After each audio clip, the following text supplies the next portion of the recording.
trending dan terkini di Dagang News.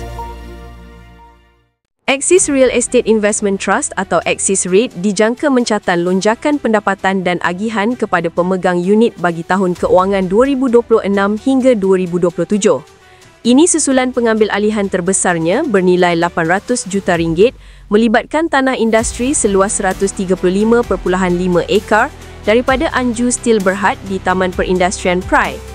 Transaksi ini dilaksanakan melalui perjanjian jual dan pajak balik selama 8 tahun.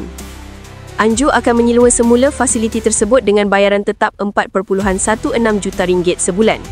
Firma penyelidikan itu menjelaskan, hartanah berkenaan terletak di Taman Perindustrian Pride yang strategik dengan akses mudah ke Jambatan Pulau Pinang, Lebuh Raya Utara Selatan dan Pelabuhan Pulau Pinang, menjadikannya lokasi ideal bagi sektor logistik dan pembuatan di koridor industri utara Malaysia.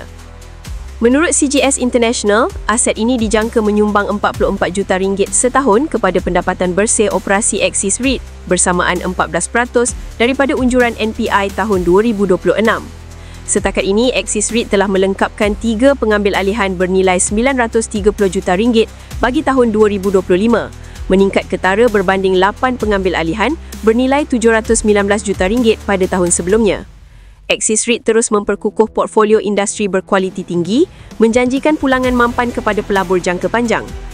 CGS International mengekalkan saranan AD terhadap Axis REIT dengan harga sasaran RM2.29 berdasarkan model diskaun dividen (DDM) dengan kos equity 6.3% dan pertumbuhan terminal 2%.